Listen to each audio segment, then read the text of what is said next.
ईसा भाई की बेटी सनोबर एक ड्रग्स एडिक्ट रिहैबिलिटेशन सेंटर में काम करती है। उसकी मां नजमा को ये बात बहुत परेशान करती है कि उसकी बेटी नशा करने वाले लोगों के लिए अपनी जिंदगी खराब कर रही है। वो जल्द से जल्द उसकी शादी करवा देना चाहती है। एक दिन अब्बास नाम का एक लड़का, जो अब उसका पति है, एक एक्सीडेंट में उसकी जान बचाता है और फिर कुछ दिन बाद उसे अपने रिहैबिलिटेशन सेंटर में नजर आता है। उसे ये जानकर दुख होता है कि वो ड्रग्स लेता है, लेकिन क्योंकि वो अपने इलाज के लिए वहां आया है, वो उसकी मदद करने के लिए तैयार हो जाती है। सनोबर को अब्बास से ये भी मालूम होता है कि उसके ड्रग्स लेने की वजह एक हादसा थी, जिसमें उसकी गाड़ी से एक लड़की की मौत हो गई थी और उस लड़की का चेहरा उसे आज तक हांट करता है। सनोबर अब्बास को यकीन दिलाती है कि वो ठीक हो जाएगा, लेकिन अब्बास उसकी तीमारदारी के बावजूद ठीक नहीं होता और एक दिन रिहैबिलिटेशन सेंटर से भाग जाता है। अब आगे।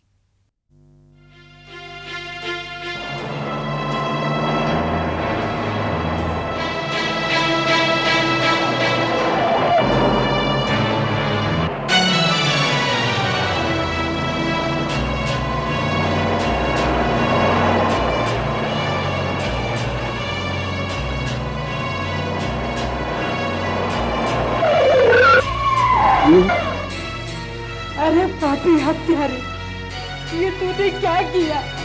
हमने तेरा क्या बिगाड़ा था? किस दुश्मनी का बदला लिया है तूने? माजी मत कहा मुझे, मैं तेरा खून पी जाऊंगी। तूने मेरे बुढ़ापे का सारा छीन लिया। मार डालिए मुझे, मार डालिए मुझे।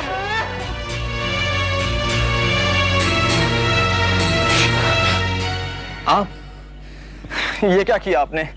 जिस चीज को आपका दिल नहीं करता उसे करते क्यों हैं? मैं मजबूर हूँ। मजबूर? अब्बास जी, मजबूरी से आगे भी एक चीज है, हिम्मत, हौसला। हिम्मत, हौसला नहीं है मुझे हिम्मत। अगर हिम्मत होती तो नहीं डरता मैं उस चेहरे से।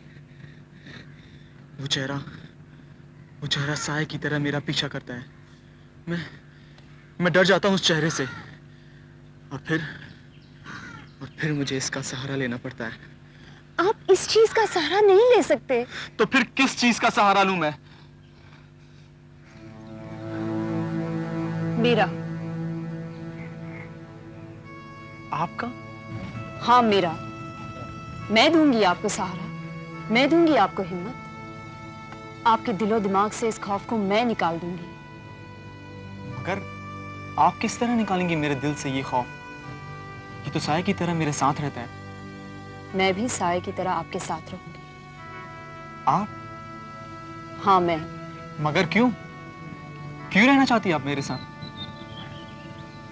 आपने मेरी जान बचाई, मैं आपकी जान बचाना चाहती हूँ। आपको इस अजाब से छुड़ाना चाहती हूँ। नहीं, आप मेरे साथ कैसे रह सकती हैं? क्यों? मैं आपके साथ क्यों नहीं रह सकती? अब्बास जी, आज के बाद इस जान पर सिर्फ आपका हक है और किसी का नहीं। ये क्या कह रही हैं आप? मैं एक बेघर, बेसहारा, और आप मेरे साथ? हाँ, मैं आपके साथ रहूंगी। आप जानती हैं, मैं एक गर्द पीने वाला बिगड़ा हुआ इंसान हूं। मेरी जिंदगी बर्बाद हो चुकी है और मैं इसे आबाद कर दूंगी। मैं एक ख्वाब हूं जो कभी भी टूट सकता है। आप मेरे लिए ख्वाब नहीं हो, मेरे ख्वाबों की ताबीर हो। सनोबर, तुम्हें मेरे साथ कुछ नहीं मिलेगा, सिर्फ आंसू, तबाही और बर्बादी मिलेगी। अब्बास जी, अगर आपके मुकद्दर में बर्बादी लिखी है तो फिर यही सही। मैं इसे अपना मुकद्दर समझकर कबूल करती हूँ।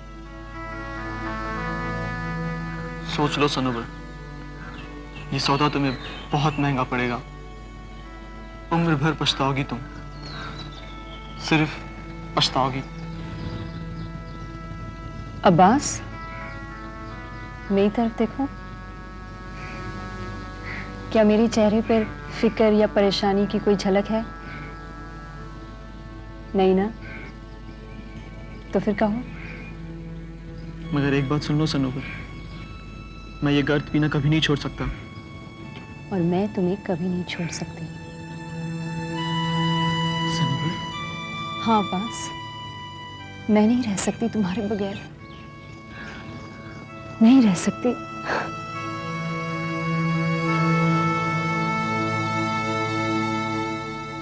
और फिर मैं अब्बास की हो गई। मैंने अपने माँ बाप की मर्जी के खिलाफ अब्बास से शादी की। फिर हम लोग एक चाल में रहने लगे। अब्बास गर्द नहीं छोड़ सका। उन दिनों हमारी हालत इतनी खराब हो गई कि हम लोग तो दाने दाने के लिए मोहताज हो गए। बीमार अब्बास को बचाना मेरे लिए बहुत मुश्किल हो गया था। फिर नम्रता मेरी ज़िंदगी में आई और वो मुझे अपने महिला आश्रम ले गई। मेरे साथ भी वही करना चाहा जो वो हर लड़की के साथ करती है, लेकिन मेरी ज़िद के सामने वो हार गई। फिर उसने अब्बास को कैद कर लिया अपने आश्रम में। वो जानती थी कि अब्बास मेरी कमज़ोरी है ना। उन दिनों अब्बास को या तो दवा बचा सकती थी या फिर गर्द, लेकिन नम्रता ने अब्बास को दवा नहीं दी, गर्द देना चाहा। अब्बास में एक नया इनकलाब आया। उसने गर्द लेने से इनकार किया और नम्रता बहन अपने इरादों में कामयाब नहीं रही। फिर तुमने आकर अब्बास को एक नई जिंदगी दी और मुझे एक शर्मनाक जिल्लत से बचा लिया। रोवर जी, अब्बास को होश आ गया है। वो आपको याद कर रहा है। आइए।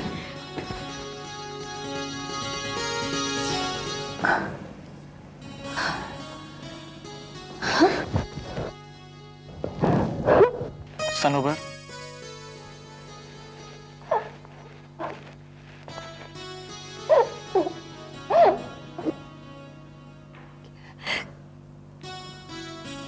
कैसे हो?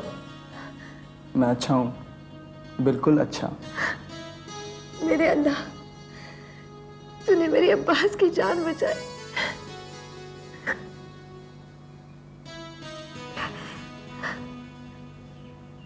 क्या देख रहे हो? देखने दो मुझे इस चेहरे को। क्यों? सनोबर,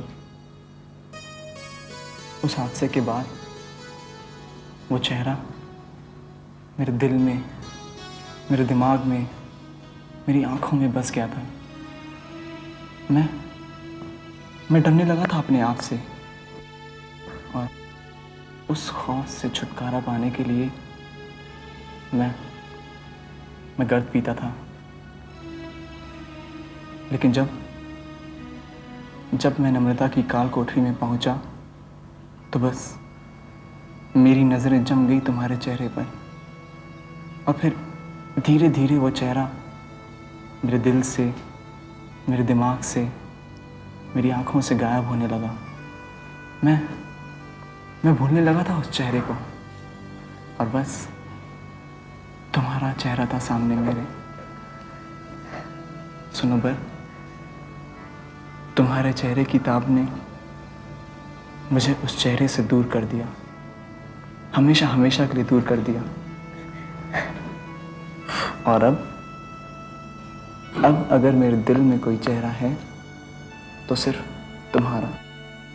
मेरी आंखों में, मेरे दिमाग में कोई चेहरा है तो बस तुम्हारा।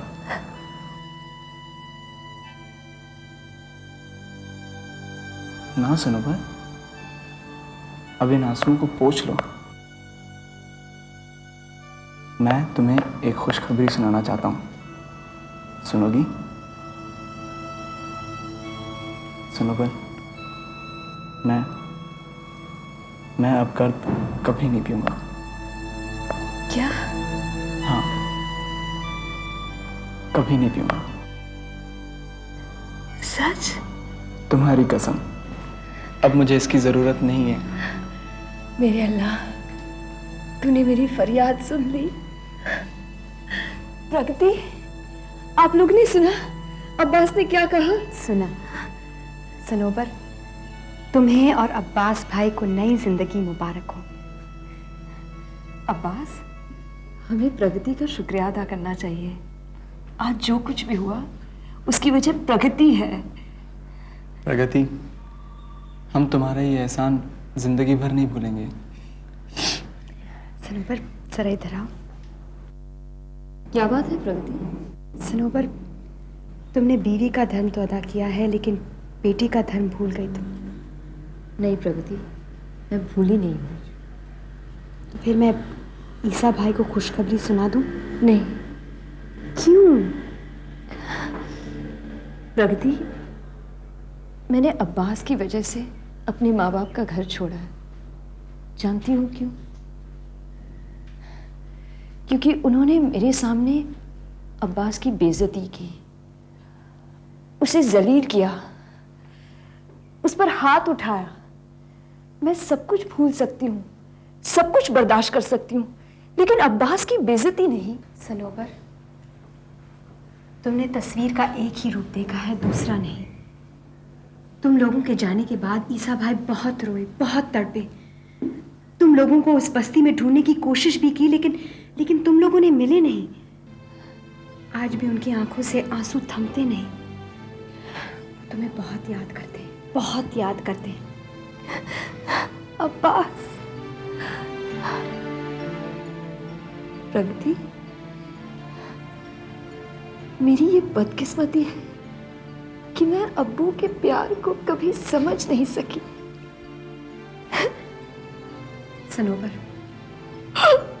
मैं ईसा भाई के पास जा रही हूं, उनके बहते हुए आंसू को रोकने के लिए।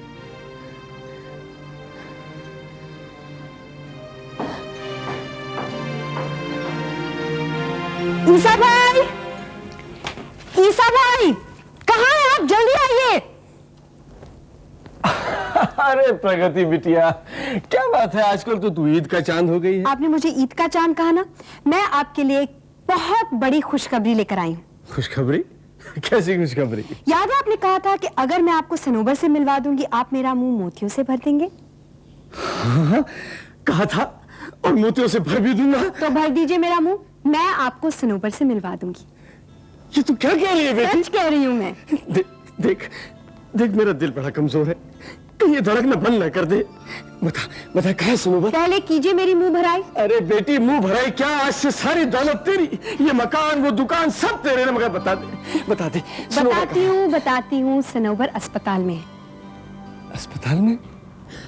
क्या हो गया उसे? उसे कुछ नहीं हुआ, वो बिल्कुल ठीक है। अब्बास भाई का इलाज चल रहा था, वो भी ठीक हो गए। अरे मूसा, साजिदा माजिदा, जल्दी बाहर आओ। क्या हुआ ईसा भाई, सब खैरियत तो है? अरे मूसा, जल्दी से मुझे चिमटी काट। मैंने बात क्या हुई? अरे काट तो सही, कहीं मैं ये ख्वाब तो नहीं देख रहा हूँ। जल्दी अरे नहीं, ये तो हकीकत है। मगर बात क्या है ईसा भाई? अरे अपनी सनोबर मिल गई है। सनोबर और अब्बास मियां का भी पता चल गया है। सच? चलो चलो जल्दी से उन्हें लेकर आते हैं। नहीं, इतनी जल्दी नहीं। पहले आप वादा कीजिए कि आप सनोबर से कोई सवाल नहीं करेंगे। हाँ बेटे, कोई सवाल नहीं करूंगा। और आप अब्बास भाई को भी कुछ नहीं कहेंगे। अरे बिटिया, क्यों मेरा इम्तिहान ले रही है? मैंने तुमने कब से माफ कर दिया है, बल्कि अब तो उनसे खुद जाकर माफी मांगना चाहता हूँ। ईसा भाई 16 आने सच बोल रहे हैं, चलें हम लोग। चलो चलो। देखा भाभी, मैं नहीं कहती थी, एक दिन सनोबर जरूर मिलेगी। अल्लाह मियां बहुत करम वाला और मेहरबान है।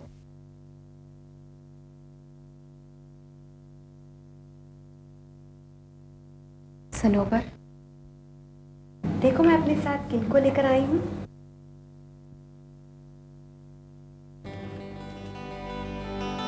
अब्बू, बेटी, अब्बू,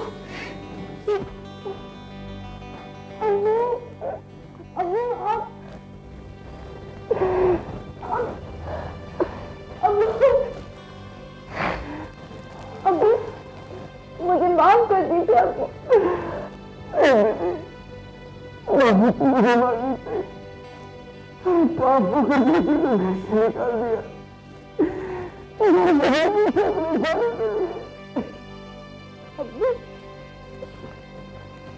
आप मुझसे नाराज तो नहीं है? नाराज? तेरे जाने के बाद मुझे अपनी गलती का एहसास हुआ।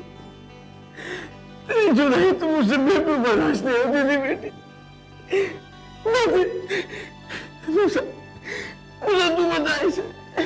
सनोवर, बेटी तुम्हारे जाने के बाद में हम लोग उस बस्ती में गए थे, मगर तुम लोग का कुछ पता नहीं चला। कहां कहां नहीं ढूंढा तुम लोगों को। और उस दिन के बाद से ईसा भाई सिर्फ तुम्हारा ही नाम लेते हैं। चाचू, ईसा भाई, आप बड़े खुदगर्ज निकले। ये क्या कह रही है प्रगति बेटी? बेटी मिल गई और दामाद को भूल गए। मैं तो अब्बास से अब नजरें भी नहीं मिला सकता। अरे उस दिन मैं इंसान नहीं हैवान हो गया था। मैंने उसे गालियां दी, मारा, अपने इन हाथों से मारा। मुझे माफ कर देना अब्बास बेटा। ये क्या कह रहे हैं आप तो मेरे बुजुर्ग हैं। उस दिन आपने जो कुछ भी किया वो एक बाप को करना चाहिए था। मैं सचमुच सनोवर के लायक नहीं था। नहीं अब्बास, ऐसा मत कहना। तुम उस दिन भी मेरे लायक थे और आज भी हो। अब्बू, अब्बास का एहसान है मेरी जिंदगी में। उसने आपकी बेटी की जान बचाई है और इसलिए मैंने अपनी जिंदगी उसके हवाले कर दी। मैंने गलती की अब्बू। गलती? त्याग, बलिदान, शौहर परस्ती की जिंदा मिसाल हो तुम। पतिव्रता स्त्रियों की कहानियां मैंने किताबों में पढ़ी थी, सुनी थी, लेकिन अब पहली बार एक जिंदा कहानी मैंने अपनी आंखों से देखी। अब्बास भाई के लिए तुम्हारा प्यार और बलिदान देखकर मैं सिर्फ ये कह सकती हूँ कि धन्य हो तुम, और धन्य है ईसा भाई जिनकी बेटी हो तुम।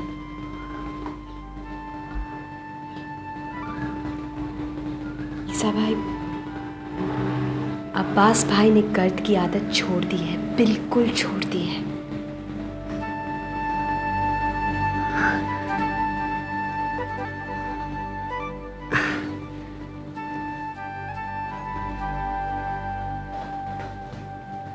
खुदा तुम्हें नेकी दे बेटा। देखो, अब तुम बिल्कुल फिक्र मत करो।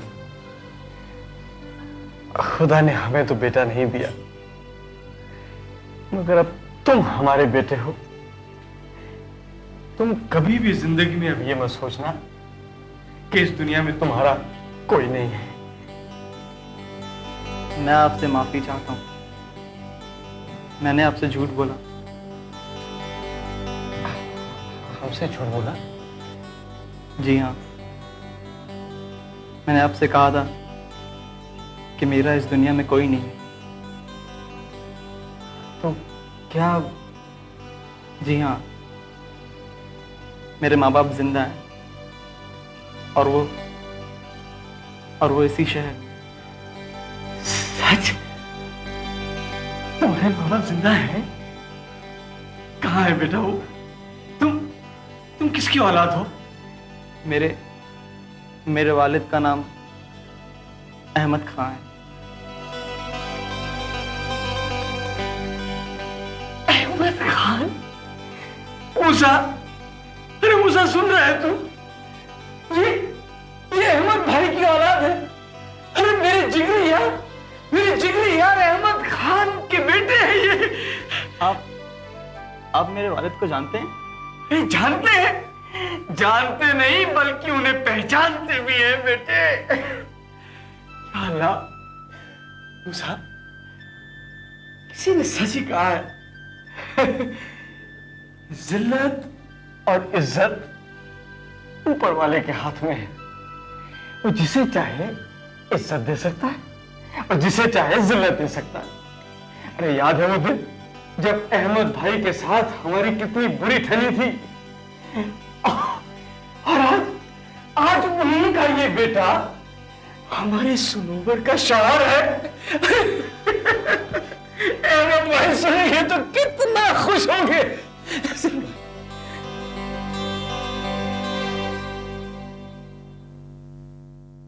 सनोबर अब्बास के खो जाने से बहुत परेशान है, लेकिन एक दिन फिर अब्बास उसे उसी सड़क पर भटकता हुआ मिल जाता है जहां वो पहले मिला था।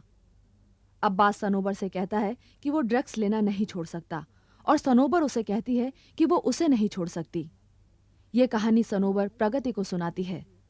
सनोबर अब्बास को एक हॉस्पिटल में दाखिल करवाकर उसका इलाज करवाती है और वो ठीक होने लगता है। प्रगति ईसा भाई को बताती है कि उसने सनोबर और अब्बास को ढूंढ लिया है और बाद में वो ईसा भाई को अपनी बेटी और दामाद से मिलवा देती है। सब प्रगति के शुक्रगुजार हैं और ये जानकर भी बहुत खुश हैं कि अब्बास अहमद भाई का बेटा है। अब आगे। मेरे वालिद का नाम अहमद खां है। अहमद खान? मूसा, अरे मूसा सुन रहा है तू? ये अहमद भाई की औलाद है। अरे मेरे जिगरी यार अहमद खान के बेटे हैं ये। आप मेरे वालिद को जानते हैं? नहीं जानते हैं, जानते नहीं बल्कि उन्हें पहचानते भी हैं बेटे। अल्लाह, मूसा, किसी ने सच ही कहा है, जिल्लत और इज्जत ऊपर वाले के हाथ में है। वो जिसे चाहे इज्जत दे सकता है और जिसे चाहे जिल्लत दे सकता है। मैं याद है वो दिन जब अहमद भाई के साथ हमारी कितनी बुरी ठनी थी, और आज उन्हीं का ये बेटा हमारे सनोवर का शायर है। अहमद भाई सुनेंगे तो कितना खुश होंगे।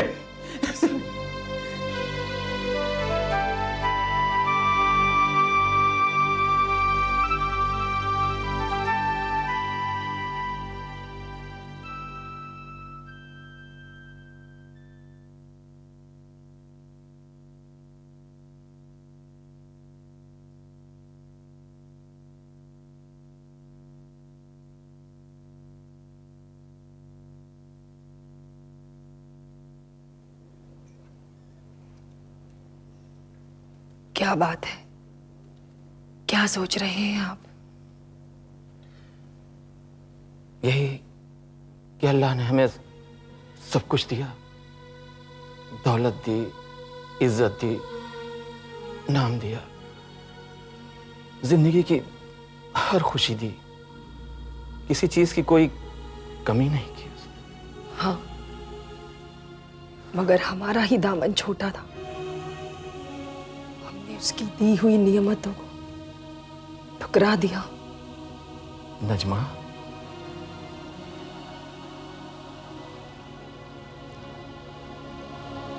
क्या आपको इस घर में कोई कमी नहीं नजर आती है? आती है नजमा, आती है। और इस कमी का जिम्मेदार मैं हूं। मुझे इस बात पे रोना आता है कि अब्बास को गुस्से में आकर घर से तो निकाल दिया, मगर इस दिल से उसे कैसे निकालूंगा? यही एक दर्द, एक तड़प है जिसके लिए मैं अपने आप को कोसता हूं कि मेरे बेटे ने क्या गुनाह किया था, किस बात की सजा दी है मैंने उसे। हमने उसको सजा देकर खुद को सजा दी है।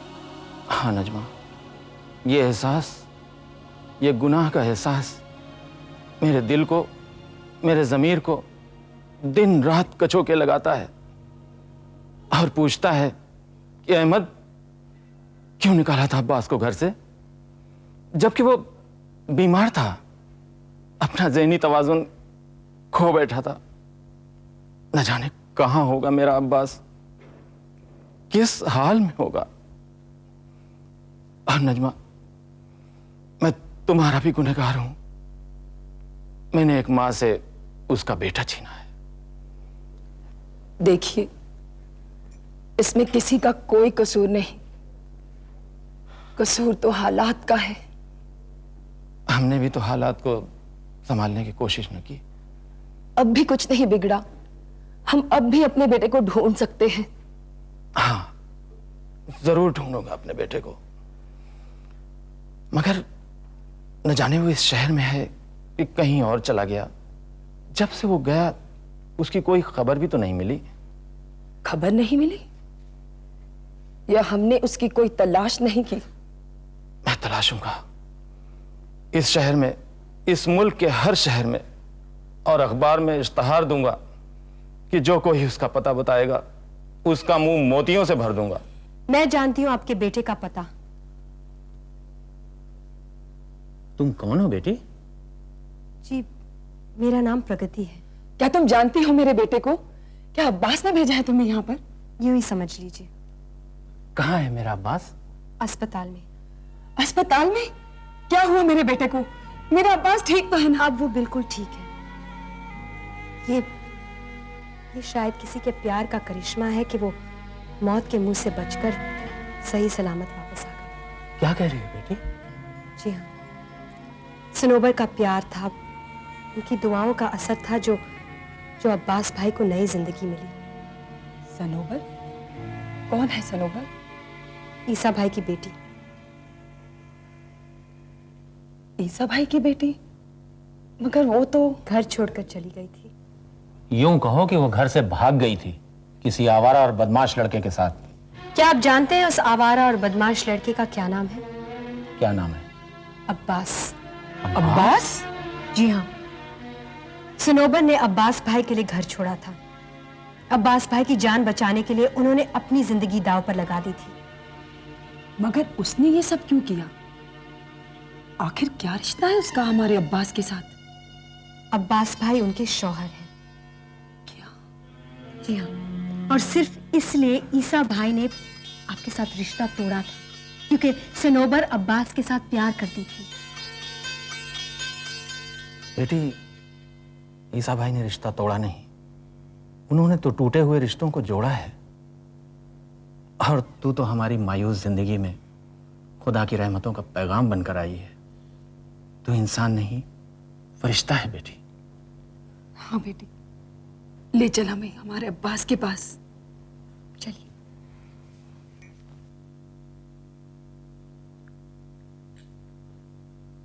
अब्बास भाई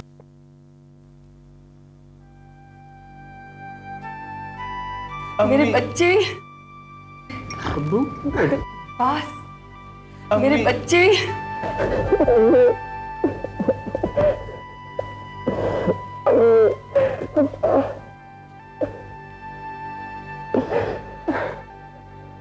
मत रो बेटा, मत रो।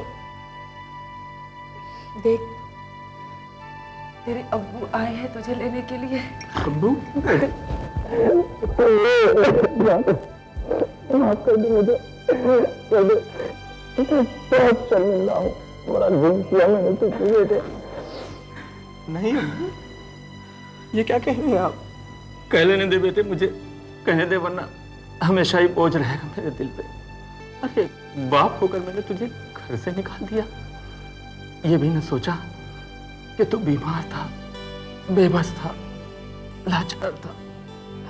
बेटा, वो गुस्सा नहीं था, शैतान था जो मेरे दिमाग में सवार हो गया था। वरना मैं तुझे इस बेरहम दुनिया के लिए अकेला भटकने को छोड़ देता। नहीं अब्बू, कसूर तो मेरा भी था। मैं मर्द होकर भी इतना कमजोर हो गया था कि एक वहम से डरकर गर्द पीने लगा। मैं तो मौत के मुंह में पहुंच गया था अब्बू। सनोबर ने आके मुझे बचा लिया। आज अगर मैं जिंदा हूं तो सिर्फ सनोबर की वजह से अब्बू। बेटी सनोबर, तू तो फरिश्ता बनकर आई है मेरे बेटे की जिंदगी में। हमारा खानदान तेरा ये एहसान कभी नहीं भूलेगा। अम्मी, मैंने कोई एहसान नहीं किया, बल्कि इन्होंने एहसान किया है मुझ पर। मैंने तो सिर्फ एक बीवी का फर्ज अदा किया है। बेटी, तेरी जैसी शौहर परस्त औरत पे तो औरत साथ जितना फख्र करे कम है। अरे अहमद भाई, आखिर बेटी किसकी है? ईसा भाई, मैं तुम्हारा बड़ा एहसानमंद हूँ, तुमने मेरा खोया हुआ बेटा मिला दिया। नहीं नहीं, इसमें मैंने कुछ नहीं किया है। अगर एहसान मानना है तो अल्लाह के बाद हमारी प्रगति बिटिया का एहसान मानो। अरे आज हम अपने बेटे से मिले हैं तो इस बिटिया की खातिर। प्रगति बेटी, अहमद तो बेमोल बिक गया तेरे हाथ, मैं बिक गया बेटी, अहमद तेरा गुलाम हो गया बेटी। ऐसा कहकर आप मुझे गुनहगार क्यों बना रहे हैं? क्या एक बाप अपनी बेटी के हाथों बिक सकता है? गुलाम बाप नहीं, औलाद होती है। वो माँ बाप की जितनी सेवा करे कम है। प्रगति, अल्लाह ने मुझे कोई बेटी नहीं दी, आज से तू मेरी बेटी है। काबिले ताजीम है वो माँ जिसने तुझे जन्म दिया। मिलाएगी मुझे तू उससे? अम्मी, आप मुझसे ऐसी चीज मत मांगिए जो मैं आपको दे नहीं सकती। तो क्या तेरी माँ? नहीं, मेरी माँ जिंदा है। तो फिर क्या मजबूरी है तेरी? इंसान हालात की वजह से एक दूसरे से बिछड़ता है, मिलना तो किस्मत के हाथ होता है। प्रगति बेटी, तूने एक माँ बाप को उनकी बिछड़ी हुई औलाद से मिलाया है। ये अहमद भी पीछे नहीं रहेगा, मैं तुझे मिलाऊंगा तेरी माँ से, ये मेरा वादा है। एक खुशखबरी लाया हूँ, लीजिए मुंह मीठा कीजिए। डॉक्टर साहब ने अब्बास को हॉस्पिटल से जाने की इजाजत दे दी। मुबारक हो, मुबारक हो। ये कौन है? ये प्रगति फौज के लेफ्टिनेंट हैं। जी, मेरा नाम राजन है, मैं प्राइवेट डिटेक्टिव हूँ। भाई आप जो भी हैं, आप हमारे इनाम के हकदार हैं। अरे ये आपसे ज्यादा हमारे इनाम के हकदार हैं। इन्होंने ही तो प्रगति बिटिया की जान बचाई थी। ईसा भाई 16 आने सच बोलता है। प्रगति को मारने के लिए दुश्मनों ने पूरी प्लानिंग बनाई थी, इन्होंने जान पर खेलकर जान बचाई है इसकी। प्रगति बेटी, तुम्हारे भी दुश्मन हैं? अहमद भाई, इस खुशी के मौके पर दुश्मनों की नहीं, दोस्तों की बात की जाए। बेटी, लेकिन आज से जो तुम्हारा दुश्मन है वो हमारा दुश्मन है। अहमद भाई, जिसने मेरी जिंदगी तबाह करके मुझसे सब कुछ छीन लिया, उसे बर्बाद करने की चुनौती दी है मैंने, और ये जंग मैं तन्हा लड़ूंगी।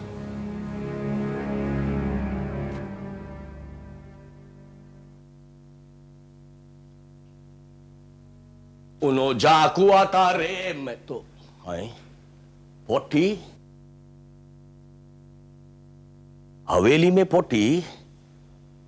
परदेसी, तेरी किस्मत चमक गई भाई, सुबह सुबह पोटी के दर्शन हो गए। मैं जाकू आता रे, जाकू। सुनिए, मुझसे कुछ कहा? सुनाइए, आपको किससे मिलना है? विनोद ठाकुर से। ठाकुर साहब से? आप कहाँ से आई हैं? मेरा नाम नम्रता बहन है, मैं महिला आश्रम से आई हूँ। आश्रम से आई हैं आप? ऐसा है कि ऊपर जाकू राइट टर्न करके सामने वाला कमरा उनका, समझ में आ गए? आइए मैं आपको दिखाता हूँ, चलिए आप आइए आइए। आहा, ठाकुर लोग की किस्मत में क्या पोटियां, और मेरी किस्मत में वो बुड्ढा खूसट फू। छोटे ठाकुर। हाँ परदेसी। कोई आपसे मिलने आए हैं? बोलो तो अंदर भेजूं? मुझसे मिलने आए? आओ भेज दो। आइए, बुला रहे।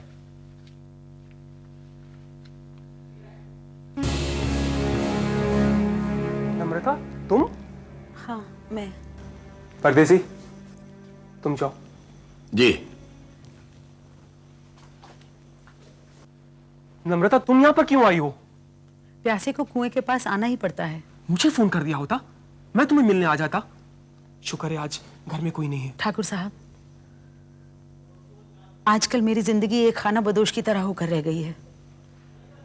जिंदगी में पहली बार किसी ने मुझे सर से लेकर पांव तक झंझोड़ डाला है। तुम कुछ ज्यादा ही बदहवास हो गई हो। ठाकुर साहब, आपके कहने पर ही प्रगति को हमने रास्ते से हटाने का प्लान बनाया था, मगर पता नहीं किसकी इत्तला पर पुलिस वहां पहुंच गई, और यहां तक कि मेरे नाम के अरेस्ट वारंट भी निकल गए। मुझे अपना आश्रम भी बंद कर देना पड़ा है। एक आश्रम बंद होगा तो क्या होगा, दूसरा आश्रम खुल जाएगा। नम्रता, तुम अकेली नहीं हो, तुम्हारे साथ बड़े बड़े लोग हैं शहर के। एक हल्की सी आंधी तुम्हारा कुछ नहीं बिगाड़ सकती। इस बार प्रगति बच गई है, अब की बार वो बच नहीं पाएगी। ठाकुर साहब, जो भी कीजिएगा सोच समझ कर कीजिएगा। प्रगति एक बहुत चालाक और शातिर औरत है। वो नम्रता की कैद से भागी है, वो भी विनोद ठाकुर को जख्मी करके। ये काम किसी कमजोर औरत की बस का नहीं है। मैं भी उसे कमजोर नहीं समझता नम्रता। उस वक्त किस्मत उस पर मेहरबान थी, इसलिए वो बच गई। किस्मत भी मेहरबान है उस पर, और इंस्पेक्टर विक्रम भी। कुछ ज्यादा ही याराना लगता है उन दोनों का। तो क्या विक्रम की नाक में नकेल नहीं डाली जा सकती? ठाकुर साहब, कुछ लोग जिद में अपनी औकात भूल जाते हैं। इंस्पेक्टर विक्रम पर सच्चाई और ईमानदारी का भूत सवार है, मगर इसका इलाज है मेरे पास। क्या इलाज है? इंस्पेक्टर तिवारी। विक्रम की हर बात, हर चाल की वो हमें खबर देता रहेगा। तो फिर प्रगति का हिसाब किताब तुम मुझ पर छोड़ दो। उसने विनोद ठाकुर की बर्बादी की प्रतिज्ञा की है। वो एक बात भूल गई है कि मौत के साए उसके सर पर मंडरा रहे हैं। ठाकुर साहब, सिर्फ एक बात याद रखिए, प्रगति एक औरत है, और औरत के बारे में मशहूर है कि जितने बाल उतने जाल।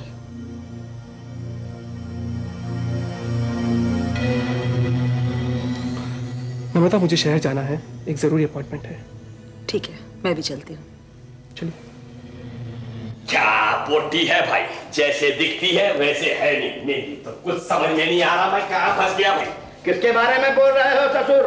पंडित जी, मैं उस पोटी के बारे में बोल रहा हूँ जो हवेली में अभी टप टप करके आके सीधे छोटे ठाकरा के रूम में गई। जवान है, हाँ, खूबसूरत है। हाँ।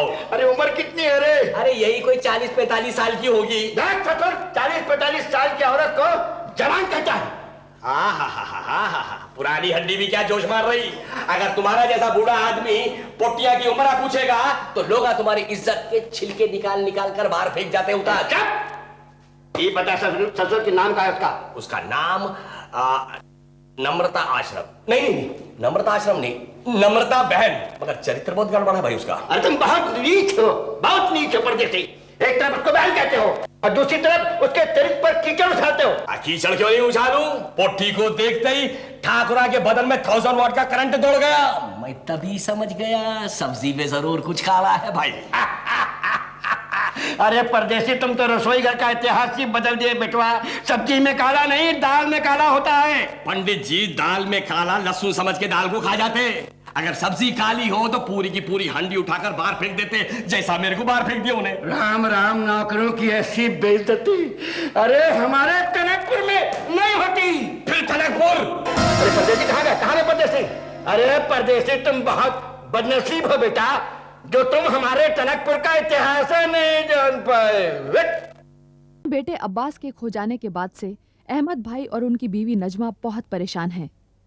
प्रगति उन्हें अब्बास से मिलवाती है और उन्हें ये जानकर भी बहुत खुशी होती है कि अब्बास ने ईसा भाई की बेटी से शादी कर ली है और ड्रग्स लेना छोड़ दिया है। दुख होता है कि प्रगति के कुछ ऐसे दुश्मन हैं जिन्होंने उसे मार डालने की कोशिश की थी और आज भी वो उसके लिए खतरा बने हुए हैं। वो प्रगति की मदद करना चाहते हैं, लेकिन प्रगति अपनी लड़ाई अकेली और खुद लड़ना चाहती है। नम्रता बहन विनोद से मिलने रतनपुर आती है और उसे बताती है कि प्रगति की वजह से उसे अपना आश्रम बंद करना पड़ा और पुलिस ने उसके खिलाफ गिरफ्तारी का वारंट निकलवाया है। वो विनोद को ये भी बताती है कि इंस्पेक्टर विक्रम प्रगति से मिल गया है। विनोद नम्रता बहन से कहता है कि वो जल्द ही प्रगति को खत्म कर देगा। विनोद का रसोइया बूढ़े महाराज नम्रता बहन को हवेली में देखकर परेशान होता है और अपने दोस्त परदेसी से कहता है कि उसे दाल में कुछ काला नजर आता है। हाय अमिता। आप आ गए? आगे से मतलब? अरे भाई, घड़ी देख लो, ठीक 11:30 बजे हैं। कहो मैं राइट टाइम पे हूं या नहीं? जी। वेटर, 2 चाय लाना। जब मैं लंदन में था ना, तो मुझे अंग्रेज लोग देखकर अपनी घड़ियां दुरुस्त करते थे। जी। ये क्या जी क्या कर रही हो तुम? अमिता, तुम्हारी आंखों में मैं परेशानी की झलक देख रहा हूं। Am I right? हाँ विनोद, मैं परेशान हूँ, बहुत परेशान हूँ। अमिता, अगर तुम मुझसे मोहब्बत करती हो तो मुझे अपने सारे गम दे दो। विनोद। वो अमिता, वो दोस्त ही क्या जो वक्त पर दोस्त के काम ना आए। अमिता मुझसे कहो बात क्या है। मैं कह नहीं पा रही हूँ। तुमने कुछ उल्टा काम तो नहीं कर दिया? ऐसी कोई बात नहीं है। तो फिर? मेरी परेशानी घर की परेशानी है। अमिता, मैं वो तो तुम्हारा चेहरा देखकर ही समझ गया था, मगर जब तक तुम अपनी परेशानी मुझे नहीं बताओगी तो मैं कैसे समझ पाऊंगा कि तुम्हारी क्या परेशानी है। विनोद, मेरे डैडी रिटायर हो गए हैं। जिस मकान में हम रहते हैं वो सरकारी मकान है।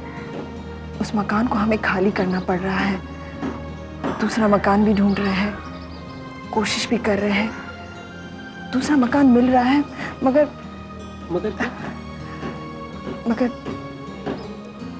डैडी के फंड के पैसे, इंश्योरेंस के पैसे मिलाकर भी अगर हम घर खरीदने जाए फिर भी कम से कम 3 लाख रुपए कम पड़ रहे हैं। मैंने दीनदयाल जी से जिक्र किया तो मुझे एडवांस में 1 लाख रुपए देने के लिए तैयार हो गए हैं। फिर भी विनोद 2 लाख रुपए कम पड़ रहे हैं। 2 लाख? 2 लाख तो बहुत बड़ी रकम है, बहुत बड़ी रकम। कौन देगा तुम्हें? इसीलिए तो मैं परेशान हूँ। अमिता, तुमने मुझे ऊपरी दिल से दोस्त कहा है, सच्चे दिल से नहीं। क्या कह रहे हो विनोद? अरे विनोद ठाकुर मर गया है। 2 लाख की रकम? 2 लाख की रकम भी कोई रकम है? तुम्हारे लिए कम सही, लेकिन हमारे लिए ये हमारे लिए तुम्हारे लिए क्या कर रही हो? हाँ, समझ लो कि ये रकम का इंतजाम हो गया। मैंने तुमसे कहा था ना, अगर तुमको मुझसे मोहब्बत है तो मुझे अपने सारे कम दे दो। कहो अमिता, तुमको मुझसे मोहब्बत है? ये कोई कहने की बात है क्या? अमिता, मैं तुम्हारी जबान से सुनना चाहता हूँ। हाँ, मैं तुमसे मोहब्बत करती हूँ। मुझे तुमसे मोहब्बत ही नहीं अमिता, बल्कि उल्फत भी है। I do love you a lot। अब ये परेशानी अपने दिलो दिमाग से निकाल दो और सोच लो कि नेक्स्ट वीक तुम अपने नए घर में शिफ्ट हो रहे हो और तुम्हें चेक कल तक मिल जाएगा। क्या? अरे यार, अब तो मुस्कुराओ। Come on, what I have said, I mean it। Thank you। चल। लेकिन चाय का क्या होगा? चाय को गोली मारो यार। हम वहाँ चलते हैं जहाँ सिर्फ मैं और तुम हो। चल।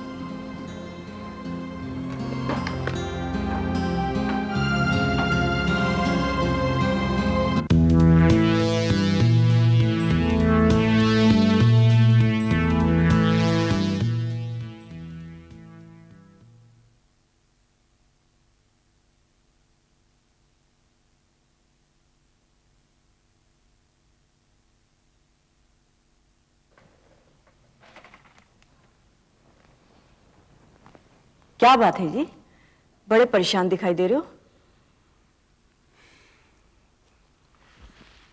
क्या बताऊं अंजलि, जो जो सोचता हूं ना परेशानी और बढ़ती जाती है। मतलब 30 साल नौकरी करने के बाद ये रिटायरमेंट इंसान की जिंदगी में कर्ज की तरह होता है। जब आदमी नौकरी कर रहा होता है ना तो वक्त पता नहीं चलता कैसे गुजर गया।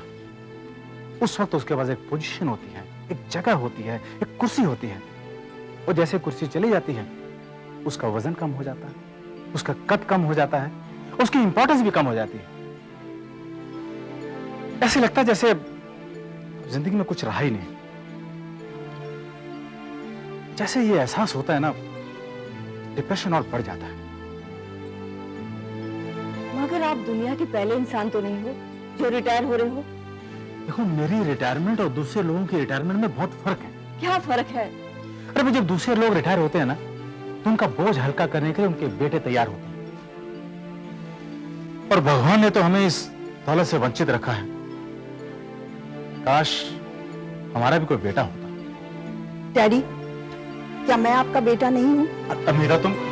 हाँ डैडी, अब मैं समझी। सब बाप एक जैसे होते हैं। बेटी चाहे कुछ भी करे लेकिन बेटे की जगह नहीं ले सकती। यही दस्तूर है दुनिया का। हालांकि बेटे इतना दुख देते हैं अपने माँ बाप को कि वो तंग आके उन्हें कोसते हैं और कहते हैं कि ऐसी औलाद से तो बेऔलाद होना अच्छा है। और लड़कियां अपनी माँ बाप की सेवा करते करते अपनी जान भी दे फिर भी चाह सिर्फ बेटे की होती है। नहीं अमिता। डैडी, आज की दुनिया में लड़कियां लड़कों से कम नहीं है। तालीम की दुनिया में तो लड़कों से आगे है लड़कियां। और आजकल क्या काम नहीं कर रही है लड़कियां। तो बेटे मैं, प्लीज मुझे माफ कर दे, मैंने तो यूं ही कह दिया था। नहीं डैडी, आपने यूं नहीं कहा था। आपको भरोसा नहीं है मुझ पर। आप समझते हैं कि आपका बोझ में कम नहीं कर सकती, आपकी परेशानियां बांट नहीं सकती, लेकिन ये ख्याल आपका बिल्कुल गलत है। अच्छा मेरी माँ, मुझे माफ कर दे। अब क्या कान पकड़ के उठे बैठे करूं क्या तेरे सामने? नहीं डैडी, तो वादा कीजिए इसके बाद आप ऐसी बातें कभी नहीं करेंगे। किया। तो अब सुनो मुंह मीठा करने वाली खबर। क्या कोई खुशखबरी है बेटी? मम्मी, पैसों का इंतजाम हो गया है। पैसों का इंतजाम हो गया? हाँ, पूरे 3 लाख रुपयों का। बेटी, क्या तेरी लॉटरी लग गई? नहीं मम्मी, 1 लाख रुपए एडवांस तो दीनदयाल सेठ दे रहा है। बाकी के 2 लाख? बाकी के 2 लाख डैडी यूं समझे हमारी जिंदगी में एक फरिश्ता आ गया है और बस उसने हमारी परेशानी दूर कर दी। बेटी, उस फरिश्ते का नाम क्या है? मम्मी, उस फरिश्ते का नाम विनोद ठाकुर है। विनोद ठाकुर? उसने तुम्हें इतनी बड़ी रकम दे दी? दी नहीं, देने का वादा किया है। तुमने मांगे थे उससे क्या? नहीं डैडी, उसने मुझे परेशान देखकर मेरा हाल पूछा तो मुझे अपनी परेशानी बतानी पड़ी और बस वो फौरन पैसे देने के लिए तैयार हो गया। इतनी बड़ी रकम, और वो भी बगैर किसी गरज के? डैडी, एक्चुअली मैंने एक बिजनेस डील में उसकी मदद की थी। चाहे कुछ भी हो बेटे, इस दुनिया में कोई भी किसी की मदद बगैर किसी गरज के नहीं करता है। अगर फिर भी उसने तुम्हें इतनी बड़ी रकम देने का वादा किया है तो भाई पैसे से कम नहीं है वो। वाकई फरिश्ता तो वो है बेटी, लेकिन सोचने की बात यह है कि हम इतनी बड़ी रकम लुटाएंगे कैसे? मम्मी, विनोद ठाकुर मेरा दोस्त है। ये बात है। सिर्फ दोस्त है? डैडी, वो मुझसे प्यार करता है। और तुम? आप भी मिलेंगे ना तो आप भी उससे प्यार करेंगे। अच्छा। आप कहिए, आप भी चाहिए आपको लड़का? अरे मेरी बेटी 100 लड़कों के बराबर है, अब किस कमबख्त को बेटा चाहिए?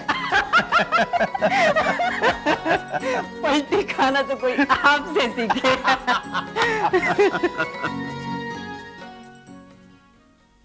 विनोद,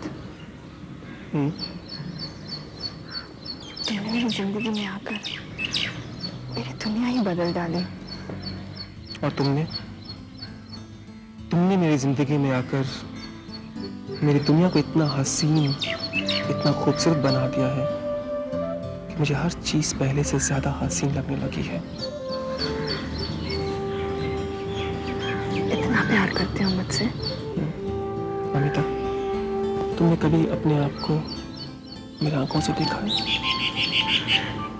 ऐसा क्या है मुझ में? अमिता, बचपन में मैं राजकुमार और अप्सराओं की कहानियां पढ़ा करता था। ऐसे में एक अप्सरा मेरे दिलो दिमाग में बस गई थी। इसकी रेशमी जुल्फें मेरे कांधों पर लहराती थी, जिसकी मतभरी आंखों में शराब की मस्ती थी।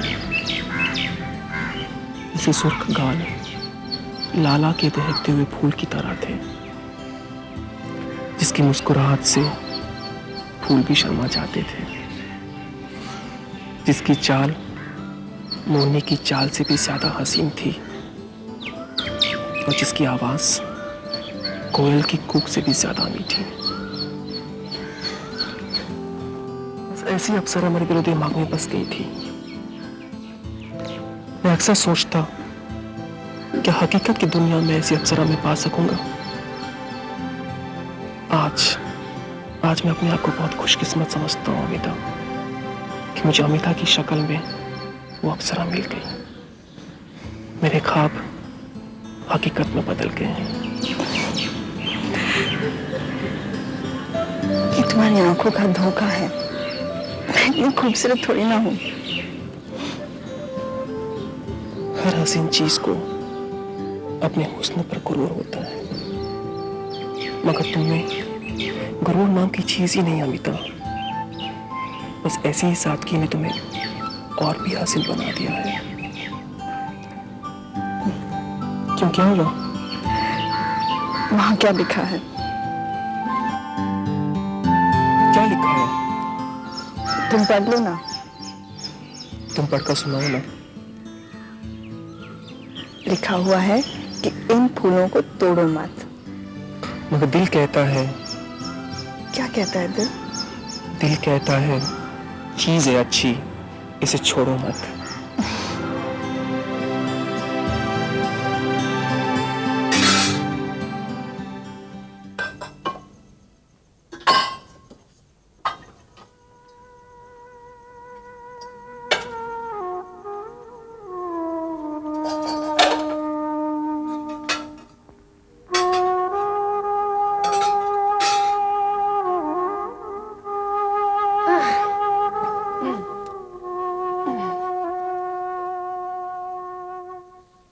क्या सोच रही है? अभी मैं सोच रही थी कि मैं कभी अपनी माँ का बेटा नहीं बन सकी। बड़े अरमान थे कि मैं उसके सपनों को पूरा करूं, उसका सहारा बन जाऊं, लेकिन ऐसा कुछ नहीं हुआ।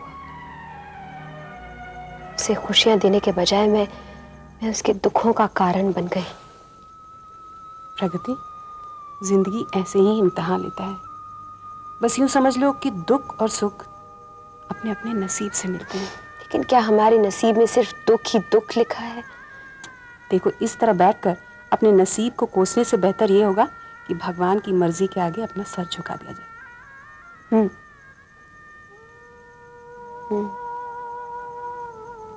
शायद तुम ठीक कह रही हो भाभी। अगर मैं माँ से बिछड़ गई तो गौरव तो है उनके पास। जो काम मैं नहीं कर सकी शायद गौरव बड़ा होकर कर सकेगा।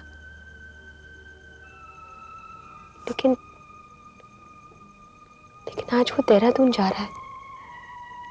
उसके जाने के बाद माँ बिल्कुल अकेली हो जाएगी। हाँ प्रगति, लेकिन ये अकेलापन ज्यादा दिन के लिए थोड़ी रहेगा। आखिर अपनी पढ़ाई खत्म करने के बाद वो आएगा तो वापस अपनी माँ के पास ही ना। उसी दिन का इंतजार है जब गौरव बड़ा होकर माँ का सहारा बन जाएगा। भाभी, मैं उसे दूर से एक नजर देखना चाहती हूँ। अरे पगली, तू जाकर एक बार पास से उसे मिल क्यों नहीं लेती? नहीं, माँ और गौरव अब मेरी कमजोरी है। अगर मैं उनसे मिलूंगी मैं अपने मकसद से हट जाऊंगी। मैं उस प्रतिज्ञा को भूल जाऊंगी जो आग बनकर मेरे सीने में दहक रही है। इस आग को और जलना है भाभी, और जलना है इस आग को।